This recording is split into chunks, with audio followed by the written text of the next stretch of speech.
wabarakatuh. Saya Wanda Asti Parawansa, NIM 1910221021. Di sini saya akan mereview jurnal Keanekaragaman Budaya menjadi basis pembelajaran BIPA. Sebelum saya membahas keanekaragaman budaya menjadi basis pembelajaran BIPA, saya akan menjelaskan BIPA itu sendiri. BIPA adalah program pembelajaran keterampilan bahasa Indonesia berbicara, menulis, membaca, dan mendengarkan bagi penutur asing. Apa itu pembelajaran BIPA? Pembelajaran BIPA merupakan sebuah cara yang paling efektif dalam rangka internasionalisasi bahasa Indonesia sebagaimana yang dianut dalam Undang-Undang Republik Indonesia Nomor 24 Tahun 2009 tentang bendera, bahasa, dan lambang negara serta lagu kebangsaan. Karena dalam proses pembelajaran BIPA dibutuhkan strategi-strategi pembelajaran yang spesifik dan membumi yang tidak ditemui dalam pembelajaran bahasa asing lainnya. Apa pembelajaran bahasa Indonesia bagi orang asing yang paling ideal? Pembelajaran berbasis budaya, sebab pembelajaran yang demikian merupakan pembelajaran yang membumi. Dengan pembelajaran bahasa berbasis budaya ini diharapkan bahwa para pembelajar di samping menguasai bahasa juga memahami budaya Indonesia. Nah, di sini saya akan memasuki pembahasan mengenai keanekaragaman budaya menjadi basis pembelajaran. Keanekaragaman budaya adalah kekayaan bangsa Indonesia, di mana Indonesia kaya akan keragaman budayanya. Keanekaragaman budaya diamati dari bentuk-bentuk kebudayaan khas seperti adat istiadat, rumah adat, tarian daerah, dan alat musik. Dengan keanekaragaman budaya ini bisa menjadi budaya sebagai basis pembelajaran. Dengan pembelajaran BIPA tidak dapat terlepas dari pengalaman budaya Indonesia, sebab memahami sebuah teks atau wawancara, bahasa tidak dapat dipisahkan dari budayanya. Dengan mengajarkan bahasa berbasis budaya ini sebagai upaya pengenalan budaya Indonesia, juga sekaligus memberikan informasi yang benar terkait keanekaragaman dan kekhasan budaya Indonesia. Dengan menjadikan budaya sebagai basis pembelajaran, maka penyusunan kurikulum atau silabus pembelajaran BIPA tematik dengan metode pembelajaran integratif menjadi lebih spesifik dan khas.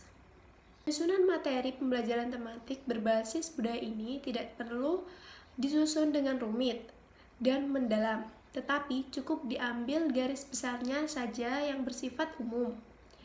Hal demikian perlu dipertimbangkan mengingat tujuan pembelajaran BIPA.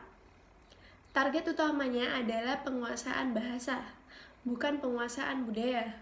Pengenalan budaya dalam kurikulum bukan menjadi materi kompetensi, tetapi hanya menjadi sarana pencapaian materi kompetensi bahasa. Untuk menyusun kurikulum pembelajaran berbasis budaya ini, kita dapat memilih materi budaya spesifik, unik dan menarik bagi pembelajar yang disesuaikan dengan tema yang disepakati. Karena budaya itu sangat luas, maka kita dapat bertolak pada dikotomi budaya yang bersifat fisik dan non-fisik. Budaya yang bersifat fisik seperti tempat-tempat tertentu dan benda-benda tertentu. Tempat-tempat yang spesifik itu bisa berupa tempat-tempat pariwisata yang bermacam-macam atau tempat situs-situs budaya Indonesia dari berbagai etnis. Misalnya, Candi Borobudur, Candi Prambanan, dan Keraton Surakarta. Sedangkan budaya non-fisik akan memberikan roh kelembutan, harmonis, dan keunikan yang menyentuh sisi psikologis. Kekayaan budaya demikian perlu dijadikan setting dalam pembelajaran BIPA agar para pembelajar memahami kesantunan, kebersamaan, kedamaian, dan nilai-nilai etnik khas Indonesia yang lainnya. Hal demikian akan memberikan kesan bahwa masyarakat dan bangsa Indonesia adalah bangsa yang beradab dan cinta damai.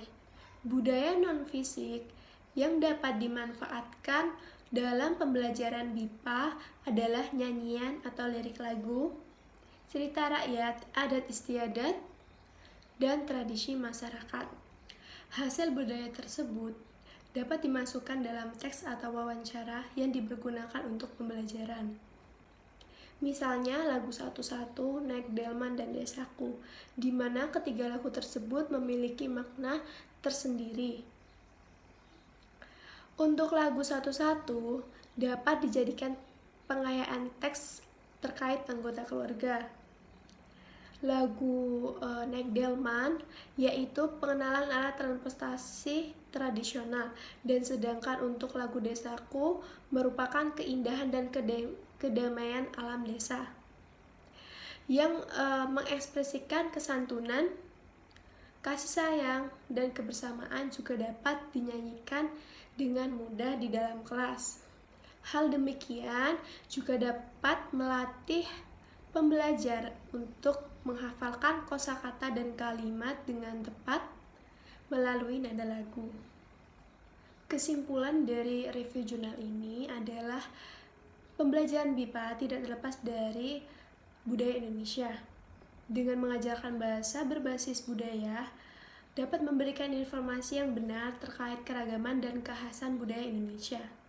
Dengan menjadikan budaya sebagai basis pembelajaran, maka penyusunan kurikulum atau silabus menjadi lebih spesifik dan khas. Dan keberhasilan pembelajaran BIPA tidak semata-mata ditentukan oleh kurikulum yang canggih, terlebih mengadaptasi kurikulum yang berasal dari bangsa lain. Meski kurikulum dan model bangsa lain, di samping rawan plagiarisme, juga akan menunjukkan inferioritas bangsa Indonesia.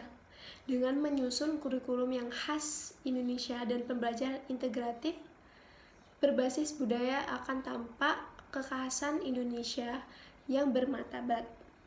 Baik, itu tadi review jurnal dari saya. Saya ucapkan terima kasih. Wassalamualaikum warahmatullahi wabarakatuh.